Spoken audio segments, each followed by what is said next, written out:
Alright, ayun, magandang araw and good day to everyone who'll be watching this video. So welcome back to another daily update in the global markets. So it's been a while since I've uploaded a public video to everyone. So medyo na-focus kasi ako sa community ko. I upload our daily videos in our Discord community. So halos araw-araw yan, I upload our daily videos and daily updates in the markets. So main focus ko talaga is to guide my community in trading the global market. So ngayon, I'll be posting some public videos para at least ma-guide ko yung mga other beginners na nag-start in the US market. So since mga main mission ko just to help everyone to migrate in the US market. And of course, to sa mga interesado in trading the US market, at least makita nila yung ano yung nangyayari, no? Uh, actual na nangyayari in the global markets para at least magkaroon kayo ng kahit papaano konting edge. So yun naman yung main goal natin in trading, no? Which is to have an edge and to have awareness in the markets. So mahirap kasi yung bulag ka, you're just trading whatever you see, 'di ba? So ayun, let's get into it. Our usual routine in looking at the markets is looking at our daily heat map. So daily reports yan in our Discord community for BTP Alpha subscribers. So eto, what happened today? The SPY, the S&P 500 market cap weighted S&P 500 is down negative 0.58%. The Qs negative 0.44%. Mid caps negative 1.31% and IWM negative 1.05%. Dow Jones negative 0.57% and equally weighted S&P 500 is negative 0.85%. So tinitingnan natin yung mga major index para at least magkaroon tayo ng quick grasp on what's happening with the major indices. So importante yan dahil if your indices are weak, most likely mahina din yung market, yung overall market sentiment. So at the same time, we have daily updates in our Discord channel. In this specific Discord channel, checking what happened for the major indices and the overall market breadth. Importante din kasi nakikita mo yung market not only from a top-down perspective via the indices. At the same time, dapat nakikita mo yung market from a bottom-up perspective considering all stocks in the US market. So tinatali niya yan. Ilan ba yung nag-advance, ilan yung nag-decline, at the same time, ilan yung nag-print ng short-term breakouts. Then sa mga main questions ko when I'm gonna trade the markets, are breakouts working? Is it a good environment for swing traders, momentum traders? And if hindi siya favorable environment, it's not a risk-on environment. I stay on the sidelines. I stay in cash, or at least I pivot to other strategies, not only momentum and swing. Sometimes I day trade, mga ganyan. So may other strategies when it's a risk-off environment. So anyway, going back, what happened today? 0% indices were up for the day, up for the week, 100%. Percent of indices above the 10-20 day moving average, 14.29%. We have our Qs na above the 10 and 20-day moving average. Siya lang yung only index na above the 10 and 20-day moving average. But so far, all indices are above the 50-day. 3 out of 7 major index are above the 200-day moving average. What's good about it, we have our 50-day moving average sloping upward and 20-day moving average sloping upward as well. So it's a clear sign na you have short-term bulls participating in the market. You have intermediate term bulls participating in the market as well. So looking at our overall market breadth, what happened today, we have 30% of stocks advancing. We have 30% of stocks na nag-advance, more than 70% nag-decline, or roughly 70% nag-decline. Percent of stocks na up more than 5% today. We have 4.97% of stocks performing more than 5% today. So our breakouts working, short-term breakouts working. Most likely hindi. We only have 8.76% of stocks printing new 20-day highs. 50-day highs, we have 5.96%, and 2-week highs, we only have 2.22%. So top performing index today, Nasdaq 100, with the weakest decline for today, negative 0.44%. So current market state, we're in a risk of market environment. Total composite score for momentum traders is 49.29%. So for momentum traders, it's somewhat a risk of environment. Pero based on my discretionary assessment, sabihin, based on my experience in trading the markets right now, it's still a risk on environment for momentum and swing traders. Ang kailangan mo lang gawin, you look for themes in play, sectors in play. For example, ngayon, nuclear stocks are working, or major utilities, AI utilities are performing, nuclear stocks are performing dahil nga may executive order in the nuclear space, in the electric utility space. So for example, GEV, almost in a strong uptrend. Nothing can stop this stock right now. So almost all-time high, actually all-time high, and right now gapping up and testing the $500 round number area. So sobrang lakas ng mga nuclear stocks, electric utilities, AI utility stocks. AI, cybersecurity rubric. I'm not sure if cybersecurity yan. Cybersecurity ito. But main point is, yung kailangan mo lang gawin is you look for stocks in play, mga themes in play, and you participate in those following sectors and market groups. So paano mo siya malalaman? You have this dashboard na can identify themes in play or market groups in play. So yan, for example, mining and nuclear, uranium, we have a composite score of 94.34%. And then we have following stocks na under it. So Oklo, SMR, Amli, NXE, Roy, CCJ. Aerospace and defense stocks, nandiyan yung LOR, TTMI,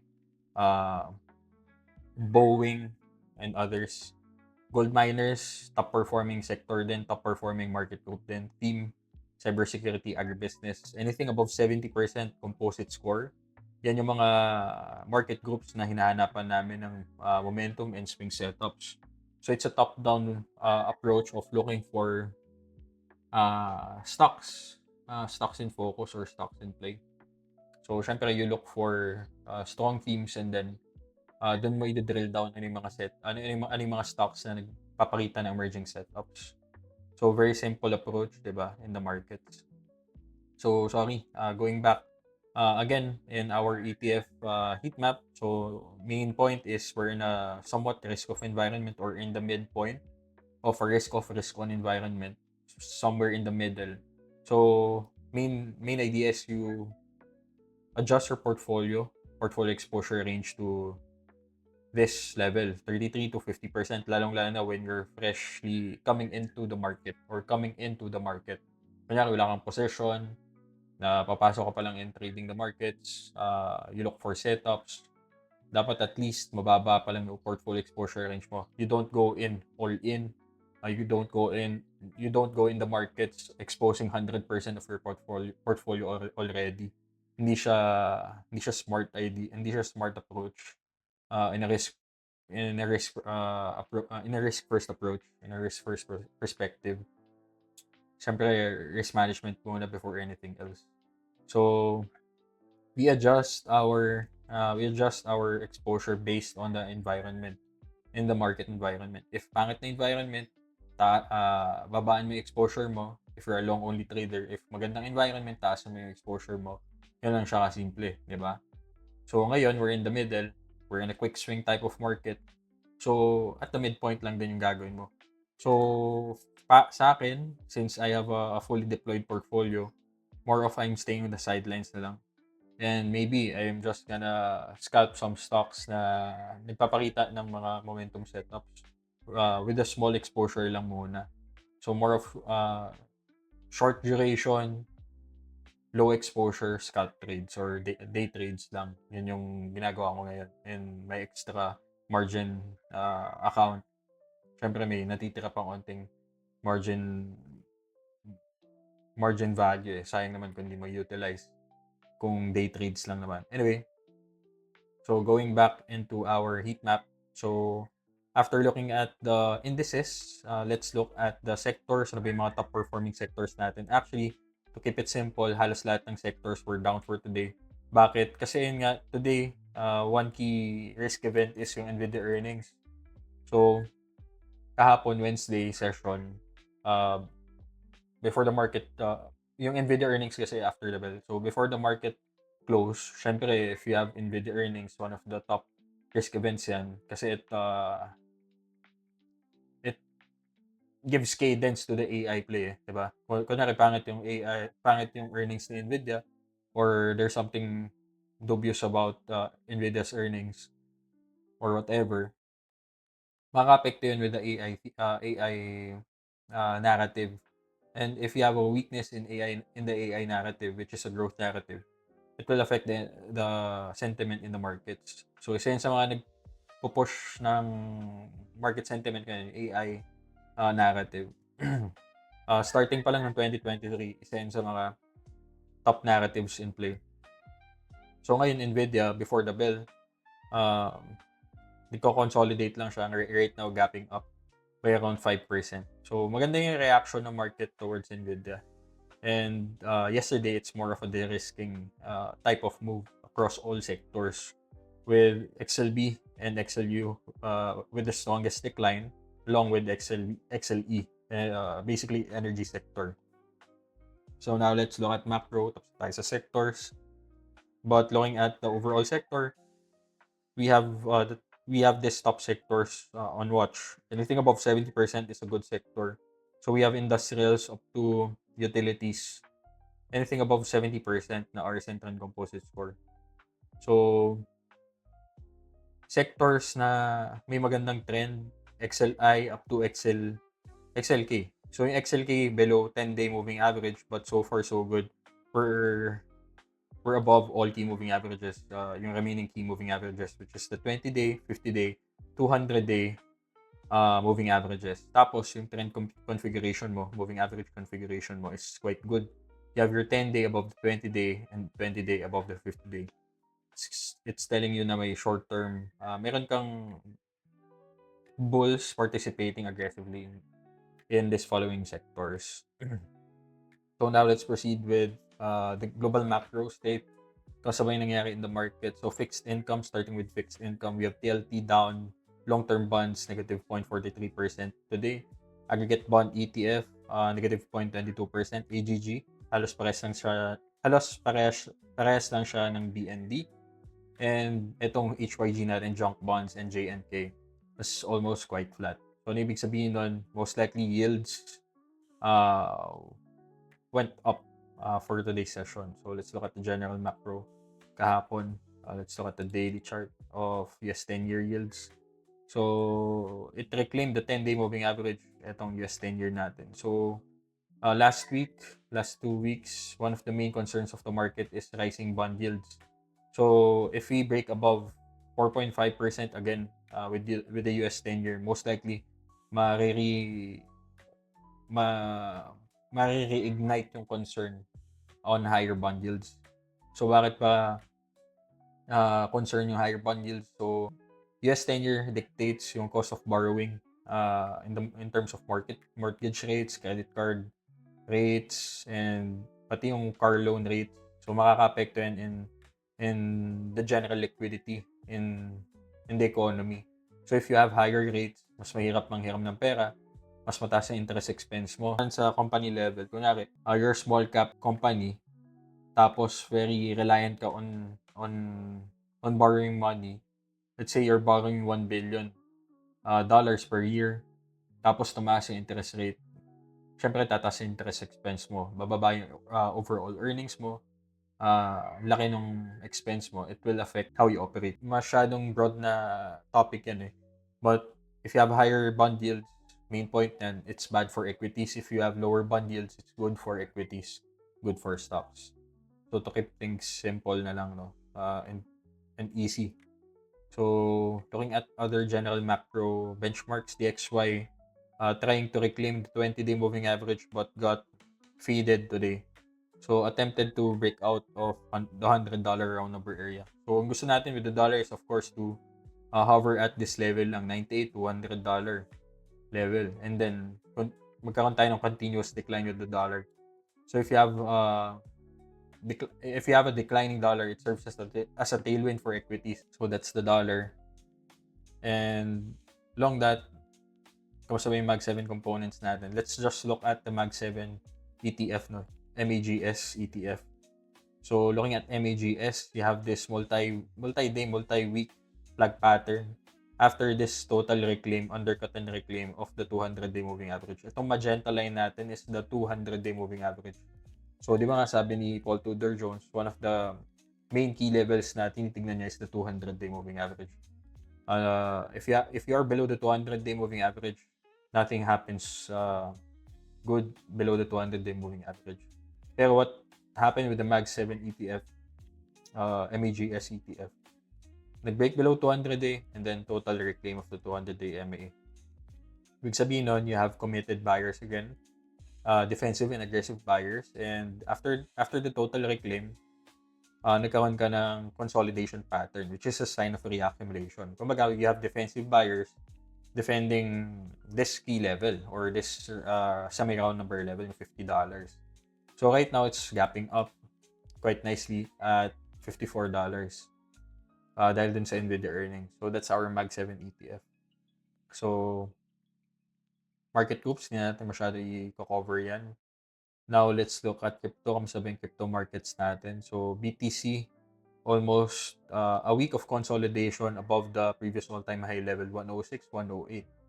So, right now, it's below the 10-day moving average. Pero yun nga, you don't treat it as an absolute level. You treat it as a range. So, as long as you're above the 20-day moving average and hindi naman siya total nagkaroon ng total decoupling below the 10-day moving average, I think hinahanap niya lang yung support niya at 108. So it's a sign of reaccumulation again at a previous resistance level na trying to test as support.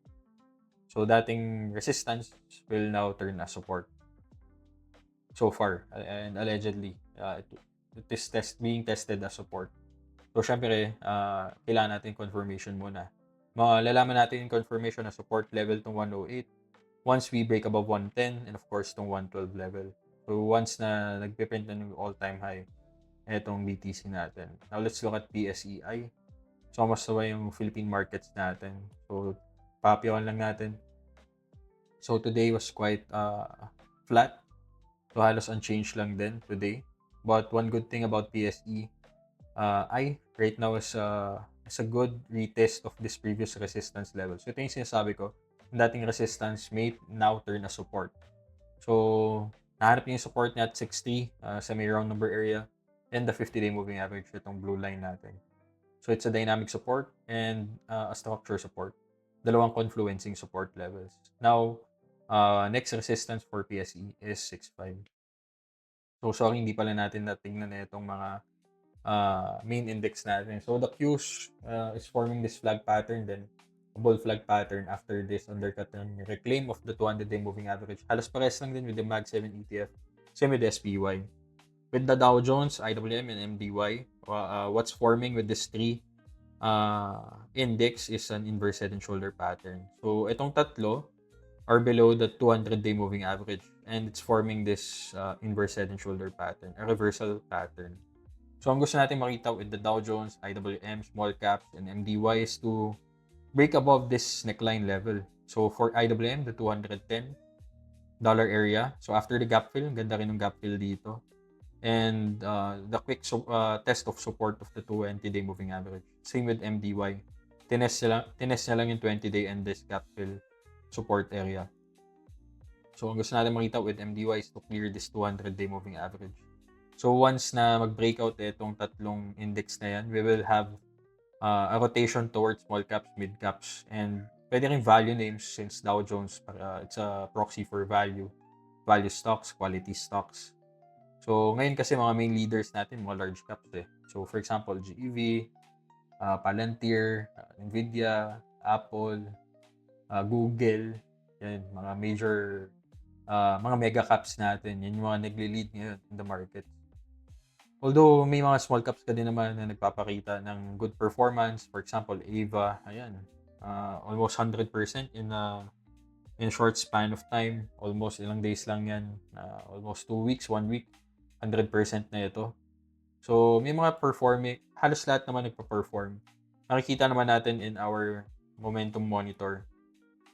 small caps, big caps, percent of stocks above the 20-day with big caps, small caps, mid caps, more than 50%. So, decent enough na nagpa-perform halos lahat ng market cap segment. Same with sectors, di ba? More than 50% of stocks are above the 20-day moving average. So, it's a market spread measure. So, ayun. That's what's happening yun yung nangyari with the markets ngayon. So, tapos na tayo sa PSEI. So, ano ba yung kailangan natin prepare for today? Sa lahat ng nanonood ngayon. Maybe just wait for the confirmation ng reaction ng Nvidia earnings. So far, maganda naman yung reaction ng Nvidia today. Consolidate lang post-market, pre-market, sorry. Post-market and pre-market. So it's a tradable setup para sa akin. So usually kasi, after earnings, post-market magalaw yan eh. And then, nakikreate siya ng base. So it's a pre-market base na pwede tayong participate. Ang sa akin lang, I prefer to buy the dip of this anchored VWAP instead of participating in this breakout. Pwede rin naman, although lower VAR yung magiging diskarte in this setup. So, ito yung mga current positions natin. So far, so good. Performing across the board. With Tesla also performing today, pre-market session. Dahil dun sa full self-driving news. Parang nag-ano sila, nagte-test ata sila for full self-driving. And then, they will release it on June 12. June 12. So, it's a game changer, kumbaga, no? Although, in China, meron ng ganyan eh. Pony AI ata. Pony AI. So, hindi na siya bago. More of, it's more of an innovation sa US. Not global. So, maganda rin yung chart na itong Pony AI. It's forming a flag pattern near the all-time high level. Consolidation pattern near all-time high level. Gusto natin yung mga yan. So, usually kasi yung mga gantong build-up patterns near a key resistance level, doon nagkakaroon ng reaccumulation eh. A strong sign of reaccumulation. For example, yung nangyari with Ava, ito yung resistance level mo from this stage 1 base, stage 1 accumulation base. You have this build-up pattern after the breakout. Nagkaroon siya ng multi-day, multi-week rally. So, almost 100% move yan. 140% move. So, nasakyan natin yung Ava. We still have Ava. Super minor position na lang. More of a runner position na lang din. Yan, Ava. Runner position na lang siya. And then, ito, other positions, Katos, so far so good, gapping up 3%, Tesla, 2.86%, Qubits, quantum computing name, 2.22%, Lyft, attempting to break above the 10-day moving average or about to break above the 10-day moving average after this post-earnings flag pattern, post-earnings pullback pattern. So we post our trade ideas in our Discord channel. Andyan lang naman yan. So if you want to join our community, punta lang kayo sa BTP Alpha, bit.ly/BTP-Alpha. Or you can join cohort 7. Punta lang kayo sa barriertrades.com. Nandyan yung mga services na pinaprovide natin. So if you want full access, perpetual access to my services, you can enroll in cohort 7. We'll start on June 5. Tapos, BTP Alpha is more of a market research service. It includes all tools, includes all market bots or Discord bots na pinupost natin na ni-utilize natin to look for stocks in play. For example, yung bubble plots, yan. So natin nahahanap yung mga top performing names. So for example, Oklo, NNE, mga 50% movers yan, LTBR, mga nuclear names. Nahanap natin siya through this bubble plot. At the same time, you will have access to our bubble plots na dedicated to look for momentum setups. For example, ito. We have a link for this bubble plot para makita ninyo yung mga top performing names pre-market, post-market pa lang. So that's that. So far, yun lang muna yung magiging market update natin. So let's see what happens with the markets today on Nvidia earnings. Upcoming risk event. Tomorrow is core PCE, personal income, to be released 8:30 p.m. Philippine time. So ayun, that ends my video. If you have any questions, chat na lang ako. If you are interested in joining our community, more than happy to answer your queries and questions. So chat nyo lang ako in our official Facebook page, facebook.com/BerrioTrades. Yun, so see you again on the next video. Bye-bye.